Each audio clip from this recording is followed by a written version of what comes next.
on the expensive mic today, I might sound a little different.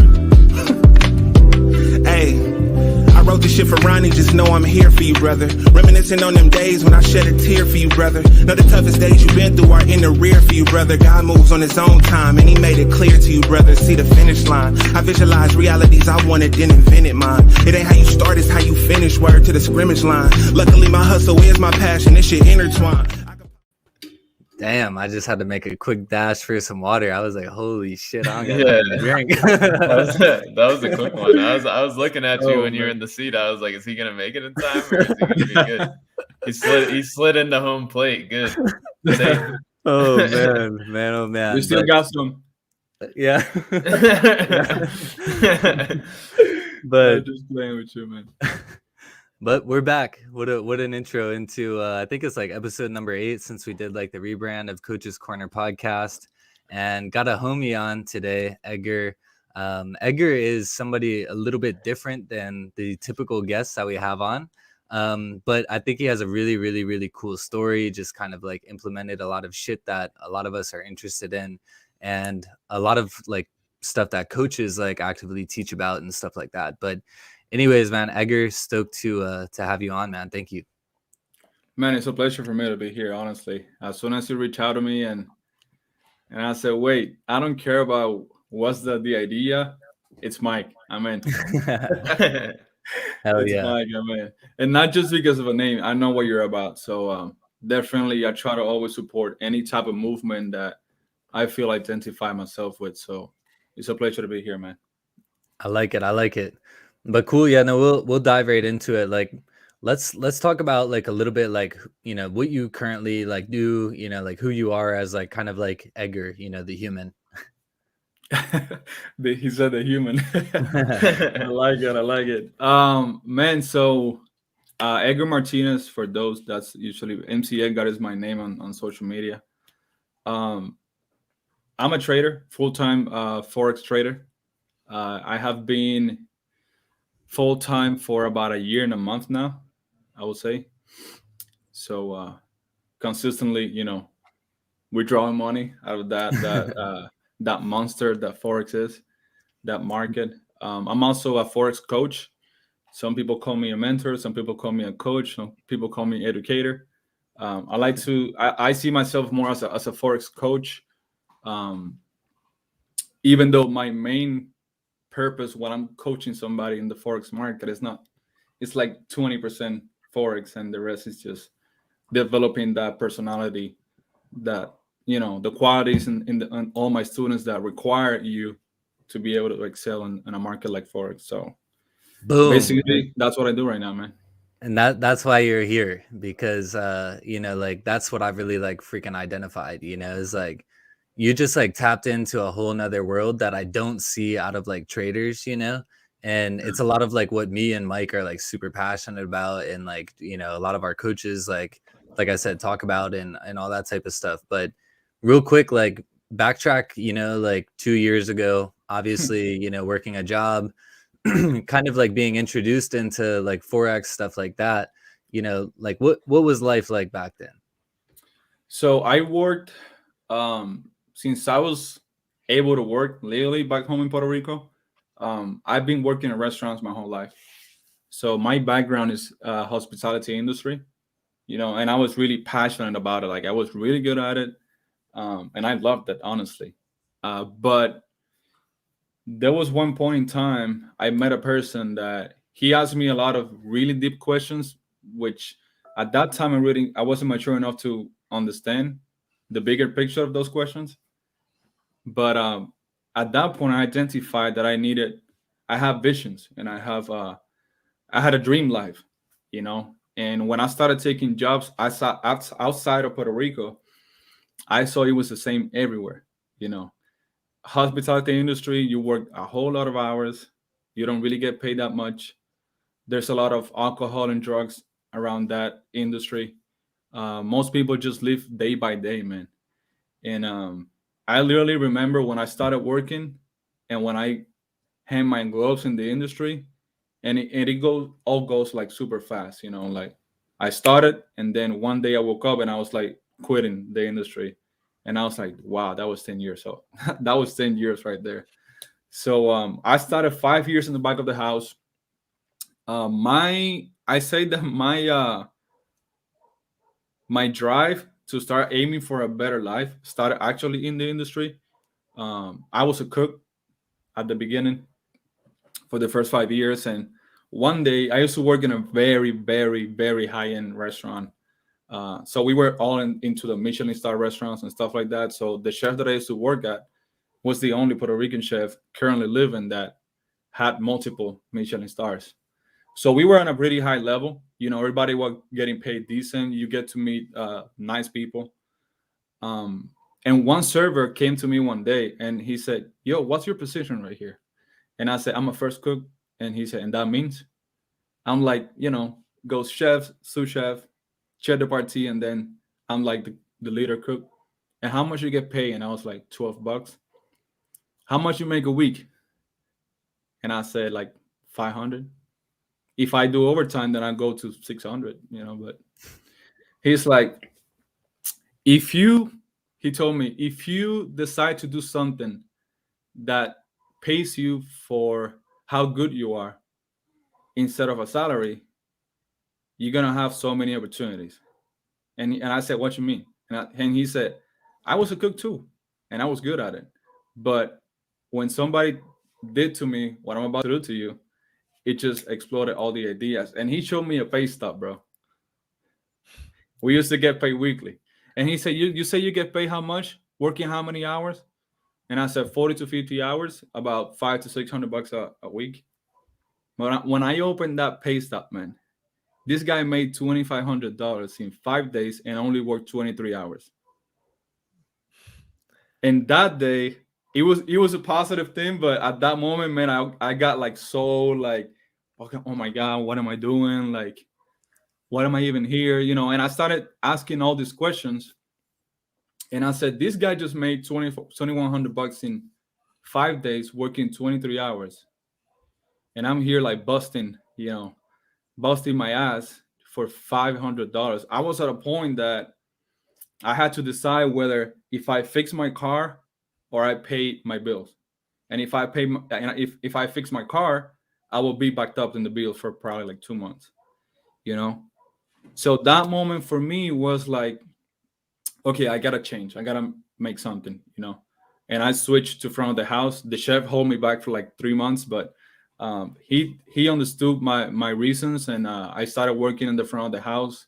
And I actually fell in love with service because I found out that I was extremely good at it, And I just took it seriously. I did not want to take that server job as a servant, because that's how a lot of servers envision themselves, like servants, like they're nothing. And that's not true, And the sommelier guided me. I became a certified sommelier. First year as a server, closed with 43, highest ever. I was 19 years old back then. Second year, closed with 54, and last year as a server in that hotel, I closed with $62,000 in income, and that's not even counting all the cash that I did all around the year. So that's pretty much what I was doing. After that, I moved to the United States. I call it United States, but it's his fucking mainland. It's Puerto Rico. It's the same. Yeah. So I moved to Missouri because my girlfriend had an opportunity, and I became a general manager here of a restaurant. I was trying to find a place that was as luxurious as the one that I used to work at, but I don't live in a big town, and the only hotel here, they had a pretty good opportunity, so I took it. I took a pay cut of like $30,000 for more job, more work. And at that point, I immediately realized, okay, I'm done with this industry, And one day, one of my buddies came out of jail from Puerto Rico, and I saw him posting about Forex, man. And that was like a few months, I would say 6-7 months before everybody was a Forex trader. And I said, okay, this dude, I know this dude, and he's doing this thing. What is this? I reached out to him, and he said, I don't know much about it, but I'm starting. There's these 2 companies. And I said, okay, let me see what else I can get from somebody else. I saw another buddy from college. he's the one who actually took the time and called me, and we did a Zoom call, and he explained me a little bit about it. And at that point, man, I just started doing my own research. I did not want to pay anybody yet, so I started doing my own research, and I started narrowing down the people that I follow on social media and focus my following towards that niche just to see more about it. Man, and when I started seeing all these people making all that money, I was like, okay, I like it. And I like numbers and shit like that, and technology and charts and stuff. And I was like, okay, I'm gonna give it a try. And that's when I started trading Forex. That was 2019 November. So 2 years out now. I'm into Forex. Damn, that's crazy, because like I resonate with your story a good amount, because I have a big background in hospitality as well. Like my dad, I grew up with a dad that was a general manager of a hotel. I worked in restaurants my whole life, like ended up working in hotels, like all that shit. And what you're saying is so true, because I went through like that similar phase where like I was, a prep cook, and then I was a line cook, and then went to look around at like servers, and I started to realize that like they were getting paid based off of the value that they provided the people that they were serving. Mm-hmm. It wasn't necessarily like the hours that they were working. It was like, if people had a good ass experience, they made a fuck ton of money that night. Exactly. If they didn't have a good experience, they didn't make a lot of money at all, So like, that was like my first entry to seeing like, hey, look, like value equals more money, Exactly. And then I started to, like, I worked in a hotel. I was a housekeeping supervisor. And then that's when I started to look around online, and I saw people like Cody Kearns and like Colin Yerkeson and like these dudes posting hella money, and same kind of thing that you had with Forex. I saw it with like online marketing, where I was like, yo, holy fuck, like my whole world just exploded seeing that you could even make that type of money outside of sweeping up throw up in hotel rooms. You know what I mean? Like, so that was like a huge like brain blast for me as to like, yeah, this is wild. But I think, like one thing that you touched on that I think like a lot of people don't put a lot of like emphasis on when it comes to trying to create your own income or your own business or something like that, is like the fact that each step of the way, you needed to have the curiosity in order to look into that. 100%. Like a lot of people, they just don't have curiosity. It's like they just shut down ideas because it's like, oh, no, you can't do that. Oh, you can't do that. Yeah. But like the curiosity. Yeah, exactly. It's just that, that's just a human thing. And I think that when we don't know something, if our mind is not equipped the right way, we're just gonna shut down everything that seems challenging, And I feel like that's most of the reason why people just shut down everything that you want to like bring to their table, 100%. And not even that. It's like it's a lot of like not normal shit. Our whole lives were kind of like, pushed into this direction where it's like, oh, this is what you're gonna do in life. You're gonna get a degree, and like I literally like, man, I hate it, man. Fuck college, but some people might take that the wrong way. College, man. No, I'm just saying that because I literally just had like I had like this like kind of crazy moment, but I had like a fucking bill come in from a debt collector, like 17 grand. I was like, yo, what the hell? Like, what is this from? Called about it, student loans. I was like, oh, hell no. I was like, what the fuck? But long story short, I just paid that shit. I'm like, I don't want this carrying over my head. I just get this out of the way. That's a whole nother story. But anyways, to that point, like, it's just, we're shoved down that fucking path, dude. And like, dude, my mom, like, for example, she's still in debt for her college student loans. And like that, like, and I just like got the bill. I just paid the shit off, and like, dude, people can't do that. And like, that's one of the biggest things, man, that you kind of like touched on, both of you guys, really, the curiosity, like, to a different way of living. But number two, like, also just like taking action on that shit, like figuring out like, oh my God, there is other people doing big shit, like, how can I do that too, But one of the big things that I like kind of like saw in the correlation with everything is like, the mindset shifts. Like, I mean, obviously, a lot of people, get that curiosity, but like, what's really like the next step, like you talked about, like, you know, kind of like sourcing your niche down, Mike, you too, you know, just like all like kind of consuming like marketing stuff. Edgar, you talking about like the Forex traders, like stuff like that. And it's all just kind of like showing you a new way. But like number two, like the action, and like number three, that like, I mean, really like kind of seals the deal, I think, is overall just like, you know, like the mindset that comes into like, what is this actually going to do for me in the long run? Because like, I know you experience this, like I seen you really struggle at the beginning, you know, like, you know, I seen you like obviously like understand shit. Like I'll never forget, I got on like a Zoom call, you did like a chart breakdown on like one of Ken's calls, you know, it was like all these people on it and shit. I was like, damn, this motherfucker really knows his shit, you know. I was like, damn, you know. But at that time, like I still remember you like struggling and stuff, like with your actual like trading and stuff, and like that's when you kind of like just exit out of everything and like just did your own thing. And I was like, damn, you know, like he's figuring out his shit. But like through that time, like all the mindset stuff and stuff is like what I really like noticed was like the biggest thing. And I think that's like honestly one of the things that holds people back, you know. It's like not being able to kind of like develop that side where, you know, we talked about 1 and 2, you know, figuring out like the curiosity, 2 more, number 2, like taking action. But the third one is always lacked. Like they never make it because they miss this piece. You know what I mean? 100%, man. And by that time, like most people don't really in my niche, most people don't really dig like deep enough into each customer, member, student needs, because a lot of people are thinking about volume. And once you get, by example, in my community, I have a cap at 125 because I found that 125 I can control and I can answer questions and I can be there, you know, and I really enjoy that, you know. But my struggle was mostly that and not enough coaches in my niche, they don't really deep into, okay, what is it in the personality of this individual that I can identify that, okay, you got to work in this before you even think about that this is going to work for you, you know.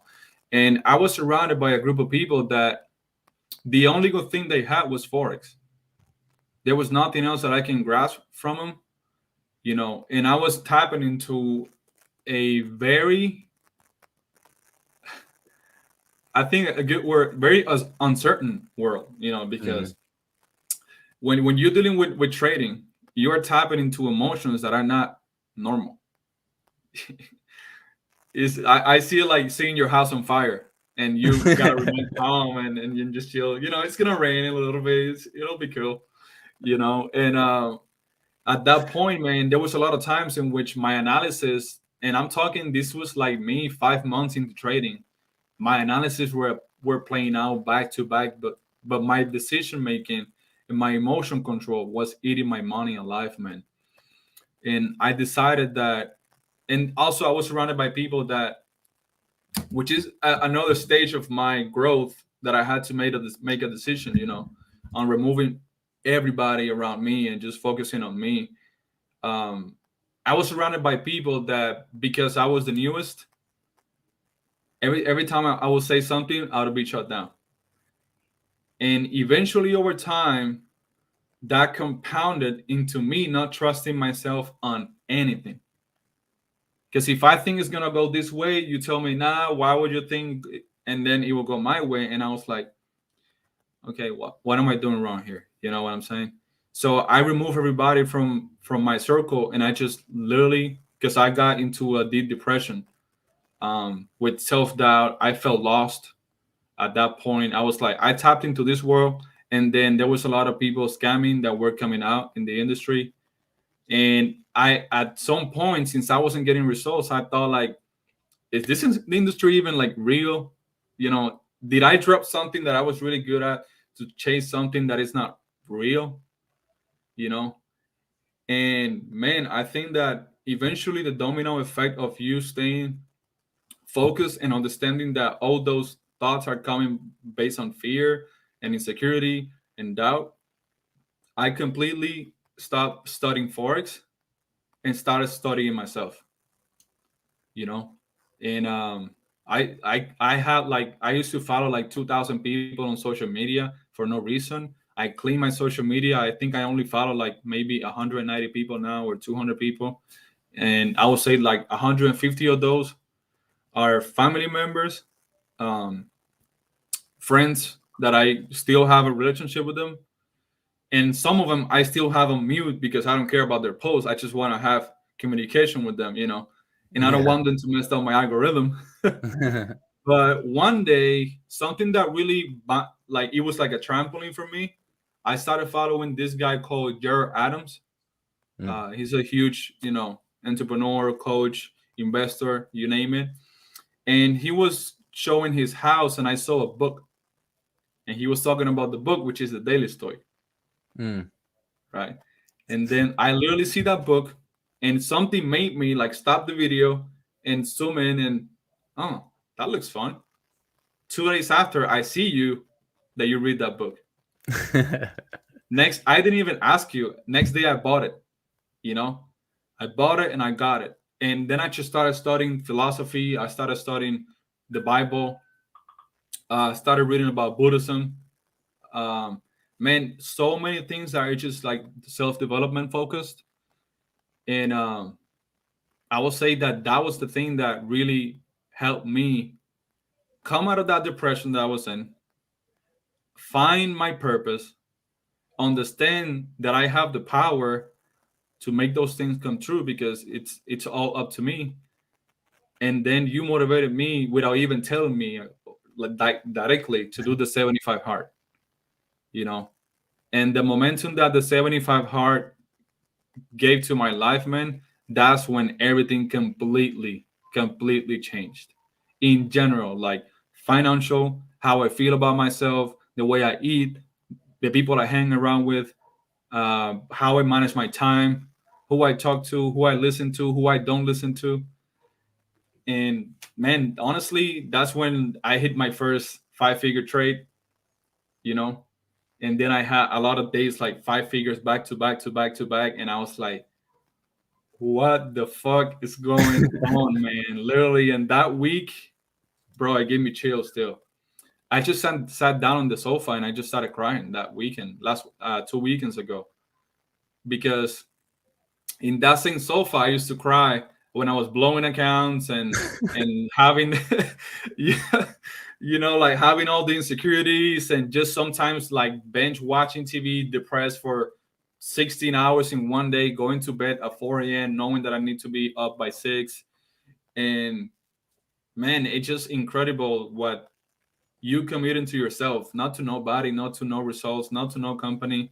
Like what you committing to yourself can do for you, it's something it's something special for sure. Yeah. Yeah, no, that's powerful as fuck, bro. Like, cause like for the listeners out there, like this shit happened fast. Like, I mean, like I'm talking about like I watched this happen really fast. And like that's what I Literally. mean is like that's the only thing I could really like catch out of it was like, man, this motherfucker is just really goddamn focused on what he wants, and like, and not only that, but he's taking action, and Mhm. like, man, there's so much of that I can resonate with, like, I mean, like across, dude, I would like 2-3 years ago, I was literally on the other side. Like I lived on the other side of my house and same thing, dude, my car got repoed, I'm fucking crying to my girlfriend, I'm like, man, fuck, like, Yo, it man, was I'm about so to have to bad move that back my home to my girl was giving mom's. me money. Yeah, man, it was so bad at one point that my girlfriend, out of her job, was telling me, I would call her like, babe, I just blow the account again. And she's like, baby, it's okay. I'll send you $200 so you can keep trading. And my girlfriend was even, bro, helping me out because she knew how bad I wanted it. Yeah. It was just that I felt like I didn't have the tools, or I was weak minded at that point blank. I was weak Yeah. minded because I didn't knew how to build myself up. Yeah. And I think that was it, man. And yo, I always reach out to you like every once in a while, bro. I love what you're doing. Congratulations on this, congratulations on that. And it's incredible, man. It's incredible. I've seen how you guys have been doing your stuff, and it's definitely something to admire and appreciate for sure. Yeah, no.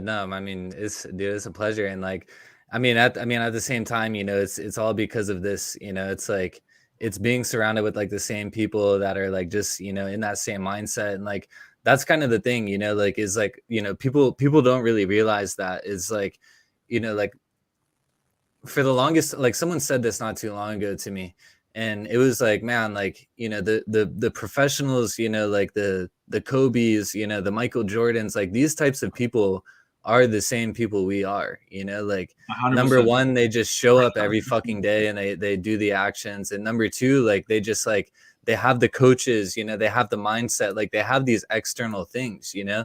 And like the only difference is like that they've just been at it longer than we are, you know. And like most of these people, they have like these like rough come ups, you know, like all these like kind of like hard time stories. Like, I mean, pretty much everybody that we talk to is the same thing, you know, like hard time story and like just major breakthroughs, but it's all allocated to like, you know, being in that pain, kind of like sitting in it and just like realizing like, man, I don't want this any longer. And like, what do I have to do to get out of it? And like, that's when we get into that point in our lives where we're like, man, just whatever it is, that's not this. And like, I'm going to take massive action towards it. And like, you know, like to your point, you know, just showing up every single day, like putting in the reps, but at the same time, like just developing that mindset of like, man, like it's going to come around, you know, like just, I got to keep putting in the work. And like, dude, props to you, like for, I mean, to your girlfriend, you know, for like being that type of person to support too, you know, cause like, that's honestly when we start losing the ones that are closest to us. And then it's really hard, you know, like, because people are like, dude, you're crazy. Like, you're going to be homeless if you keep doing this. Like, why are you doing this to yourself? But like, it takes like a strong person to be like, nah, like, I see it. It's going to happen for you, you know, like, whatever we got to do to make this happen, like I got you, you know. Yeah. Like, and man, with no shame, 100%. I used to have like fucking broken socks and underwear, you know. Yeah.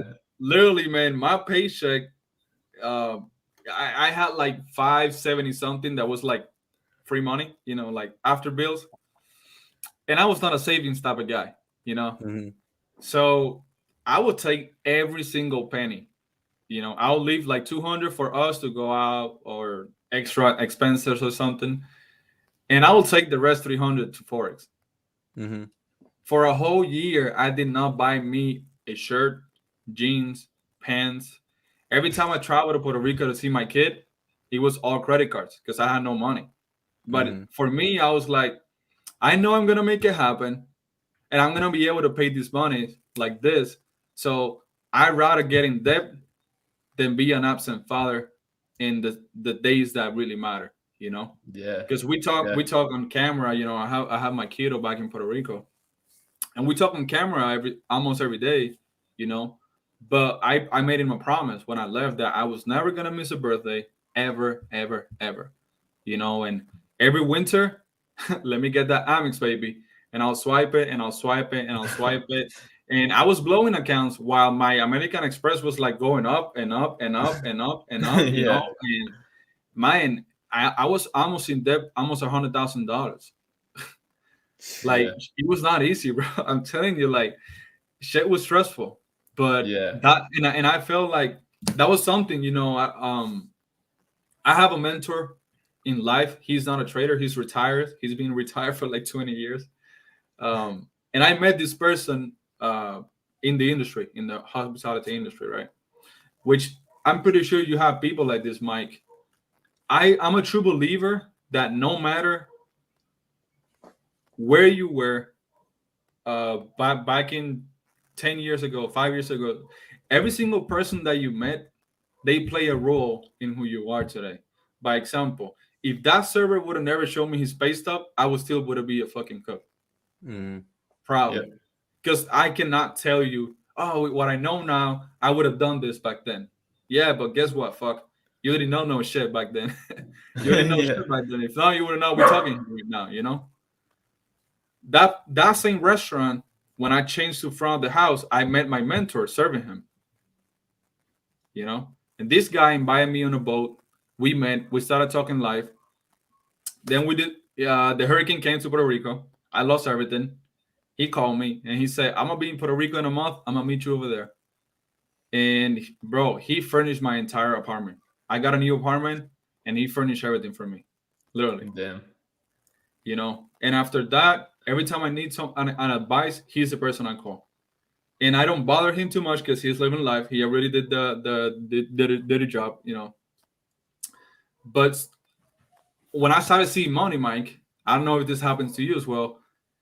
I didn't know what to do with it, you know. Because when you get 20 grand on a month, you never seen that amount of money in a month. You're like, okay, what the fuck now? You know, I don't want to place it here. And immediately I started falling off in the bad habits of before. And he called me and he said, how are you doing with the debt? And I said, how did I never fucking think about this? You know, I started traveling again and doing all these things. And I said, why am I spending money when I have $87,000 in debt right now? You know? So I showed him my plans. He completely crushed the paper and he said, you got no plans for this year. Your plan is becoming debt free. After that, we can talk about real estate. We can talk about expanding your business. We can talk about investing bigger money into the market, in the Forex market or whatever. But right now, your focus is only becoming debt free. You know? And bro, that's what I did. I'm not a really fancy guy. You know, I'm a very simple guy. Things that I really enjoy, experiences and food, bro. I don't eat in no cheap places. You know, but I'm not a flashy guy. I'm not really a flashy guy. I'm always doing 75 hard, so I'm always some, you know, workout clothes and shit like that. So I don't really spend too much money in clothes if it's not workout clothes. But definitely, bro, definitely like I don't have words to explain the way I see things, the lens that I have right now to see everything that comes my way versus the Edgar that you probably met a year ago. That was insecure. It was getting fat as fuck, broke, you know. And even though I thought I knew what I wanted, I had no plan to achieve those things, you know. And I think like that's a key word for a lot of people trying to like, you know, chase something they want to chase, and they only do like wishful thinking. They don't really have a plan. So I love that you guys are doing this because whatever industry you're focused on, you know, a coach is the person who's gonna give you a fucking plan. If that makes sense. Dude, it's someone looking at it from a bird's eye view. You know, it's an outside perspective. Yeah. That mixed with like the day-to-day shit and like you're good, you know? It's like it's funny too because while you were explaining that and I was just thinking about how you were talking about like just doing the day-to-day things, I started to think about like sports, you know? And when you think about sports, right? And sports and Forex, because I mean, I fucked off a lot of money in Forex, like, and then I was like, same thing, you know, I wasn't in the spot to like actually produce because of the mental shit. And like, when it comes down to it, you know, Forex, you lose when you try and hit a home run, right? 100%. Like you lose when you try and fucking swing for the goddamn 500-foot fence that's not even there, you know? And like in baseball, you lose when you're swinging for home runs every time you go to the plate. In football, 100%, bro. 100%. You lose if you're trying to launch a 50-yard home run or touchdown every time you get the ball, you know?